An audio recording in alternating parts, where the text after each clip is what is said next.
Bueno, entonces el día de hoy estamos continuando con los temas y el tema que les quiero compartir en esta oportunidad son los tipos de duelos, ¿ok? Es importante que nosotros somos conscientes de que el proceso del duelo como tal tiene diversas formas de manifestarse. Hay diversas realmente situaciones en las cuales el duelo puede mostrarse y cada una de estas formas tiene sus propias características y de pronto también sus maneras particulares de poderse abordar desde la psicología. Entonces, les invito a que puedan concentrarse, a que podamos profundizar en cada una de estas formas de duelo y de pronto identificar si en algún momento nosotros hemos estado en alguno de estos duelos o si tenemos alguna persona del entorno que pueda estar atravesando por un duelo de las formas que vamos a ver. Así que muy atentos a lo que tenemos el día de hoy. Y lo primero que me gustaría compartirles es el hecho de que la experiencia del duelo frente al fallecimiento de un familiar puede manifestarse de distintas maneras, como ya lo estamos adelantando. Los tipos de duelo vienen a estar determinados o influenciados por dos factores bien puntuales. Primero, la situación en cómo se ha dado la pérdida, y lo segundo tiene que ver con las características del individuo o de la persona. Estas dos características van a influenciar en gran medida sobre cómo se va a manifestar el duelo. ¿Ok? Entonces, continuando, ya vamos a empezar a ver lo que es el primer tipo de duelo que les hemos traído para esta noche. Y el primer tipo de duelo es el duelo anticipado. ¿Ok? Como su mismo nombre lo dice, es un tipo de duelo en la cual se da antes de que de pronto la pérdida se haya ocurrido. Esto es frecuente en situaciones donde tenemos un familiar o un ser querido que se encuentra en fase terminal por alguna enfermedad crónica. Esto se puede dar, por ejemplo, en pacientes con una enfermedad que tiene un pronóstico médico que pues no es favorable, ¿no?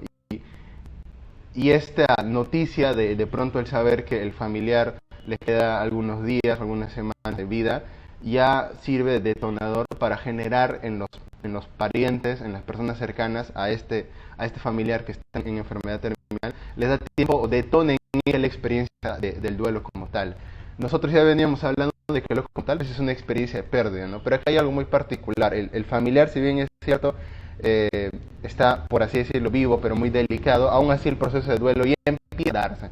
Entonces, este es un duelo anticipado, ¿no? Y para este tipo de duelos, en realidad, la función es adaptarse a la situación que sabemos que va a llegar en el futuro. Entonces, ¿qué pasa ahí? La persona ya empieza a hacerse la idea de la pérdida, empieza a sentir ese dolor, esa tristeza, esa ausencia que está próxima, y ya empieza con la elaboración del duelo en realidad, ¿no? Entonces, cuando el momento del fallecimiento como tal del familiar se da, ya no va a resultar de pronto tan chocante para la persona que ha empezado un duelo anticipado, ¿no? Porque ya venía elaborando. Entonces, este es el primer tipo de duelo que tenemos y comienza una forma de adaptarse a la situación futura que sabemos que va a ocurrir. Después viene otro tipo de duelo que puede estar frecuente también en las personas. De pronto vamos a conocer a alguien en nuestras vidas donde en algún momento va a experimentar este tipo de duelo, ¿no? De hecho, en el entorno de las personas deudas, cuando hay un fallecido, siempre de pronto puede haber uno o que otro que experimenta lo que es el duelo retrasado. Esto se da en aquellos individuos que en momentos iniciales de la pérdida, es decir, cuando la persona ha fallecido, de pronto también en el proceso del ritual funerario, no han mostrado signos de afectación o dolor. A estas personas se les ve normales, se les ve como si no pasara nada, están como que frías, y lo que experimentan es un embotamiento afectivo. Un embotamiento quiere decir que las personas simplemente no tienen esa capacidad de mostrar su dolor o su tristeza, incluso puede parecerlos extraña a ellos mismos, ¿no? Dicen, son conscientes de que ha habido una pérdida, pero no sienten ese dolor, no sienten esa afectación. Y hay dificultad también para expresar sus emociones. Pero con el pasar del tiempo el dolor va a ir surgiendo y comienzan a experimentar este malestar propio de la pérdida. Entonces hay que preguntarnos aquí, ¿por qué es que se da esto? ¿Por qué es que una persona experimenta el dolor retrasado? Vamos a identificar aquí dos características muy puntuales. Lo primero es el hecho de que de pronto el dolor retrasado se puede dar en aquellas personas que han asumido la responsabilidad o la carga moral y emocional de sostener a la familia. Siempre hay alguien en el entorno que es el que da sostén, es el que se va a mostrar fuerte, porque tiene que dar sostén a la familia. De pronto esta persona encargada de hacer los trámites funerarios y los distintos trámites que implica el fallecimiento, y toda esta carga hace de que no le dé chance de poder expresar o manifestar su dolor. Entonces ahí se da un duelo retrasado. Pero no es la única característica. También se puede dar el duelo retrasado cuando una persona tiene un tipo de afrontamiento de ese tipo. Hay personas que por mecanismo de afrontamiento, cuando sucede algo en sus vidas, se ponen así como que, vamos a llamarlo así, en un estado de fríos, ¿no? Se ponen con cierta lejanía afectiva, ¿no? Es una lejanía afectiva. Esto es un mecanismo de afrontamiento, un mecanismo de defensa, también lo podemos considerar así, en la cual la persona recurre inconscientemente a este tipo de afrontamiento para que la situación que está surgiendo en ese momento no le afecte. Pero con el pasar del tiempo, que puede ser meses, incluso puede darse en años, el dolor va a ir surgiendo. Y cuando surge el dolor, la persona empieza a sentirse extrañada, ¿no? Empieza a decir, ¿por qué me siento triste? ¿Por qué de pronto tengo ganas de llorar? Y resulta que la experiencia o el dolor del duelo recién está surgiendo.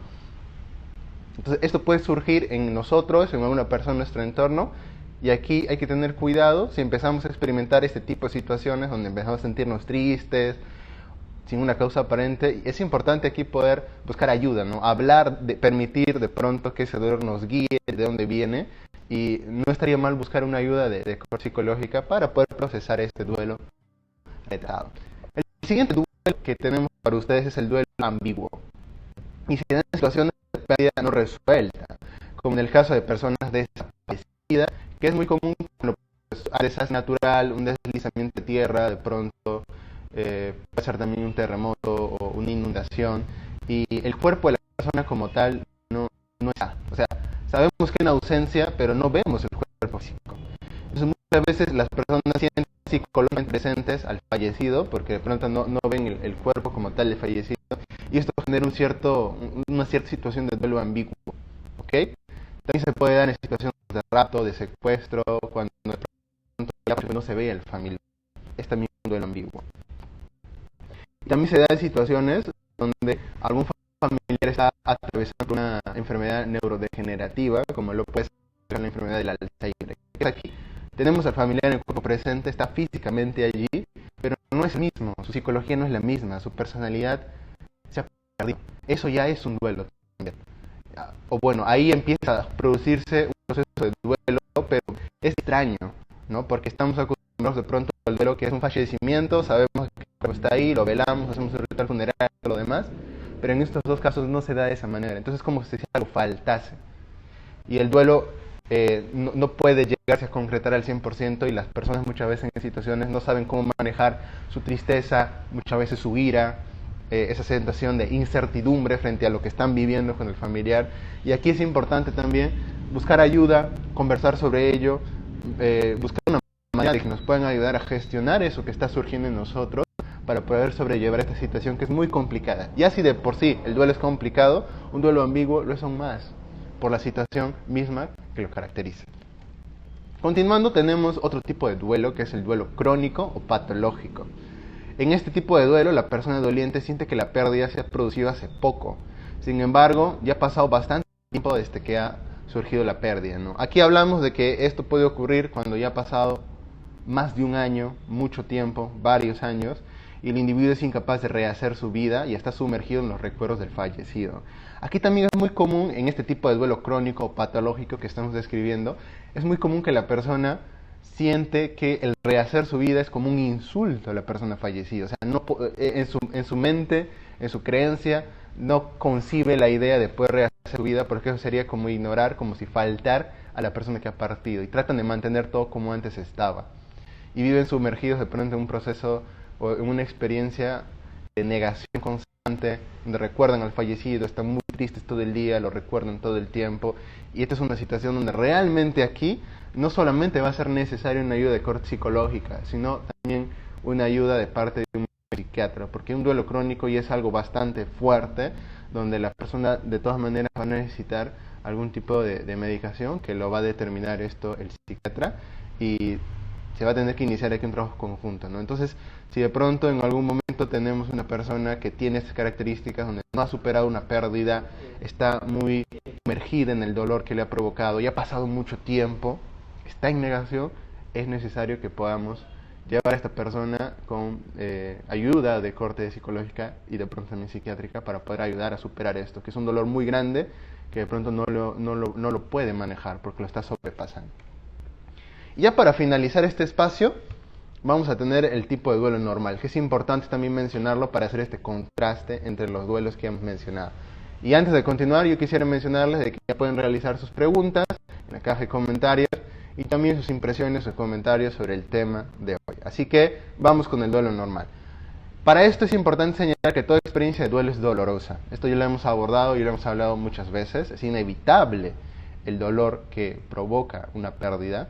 Sin embargo, aquello que caracteriza un duelo normal es que la persona es capaz de reponerse del malestar y el dolor que siente, haciendo uso de sus propios recursos. Y cuando hablamos de recursos, hablamos de los recursos personales y sociales. Lo personal tiene que ver con mi capacidad de gestionar mis emociones, con mi capacidad de gestionar el dolor que estoy sintiendo, con mi capacidad también de canalizarlo, de pronto mi capacidad de recurrir a actividades mías que pueden ayudarme a regular mis emociones, y también mis recursos sociales que tienen que ver con el hecho de tener a alguna persona en mi entorno o a varias a las cuales puedo recurrir, sentirme acompañada o acompañado y recibir orientación y consejo de ellos, ¿no? Entonces, cuando tenemos recursos personales y sociales, lo más probable es que seamos capaces de sobreponernos sin necesidad de una ayuda externa profesional de un proceso de duelo, ¿no? Y también lo que caracteriza el duelo normal es que no nos estancamos en alguna etapa del duelo. Habíamos mencionado que el duelo tiene 5 etapas, ¿no? Está la etapa de la negación, después viene la ira, después viene la negociación, la depresión y finalmente la aceptación. Entonces, generalmente las personas se estancan en la ira, en la negación o en la depresión, y ahí puede generarse un duelo patológico, como ya lo hemos señalado, ¿no? Entonces, el duelo normal es ese, donde somos capaces de poder hacer uso de nuestros recursos y no nos estancamos en otras etapas, y somos capaces de rehacer nuestra vida y sobrellevar el dolor que implicaba esta pérdida. Muy bien.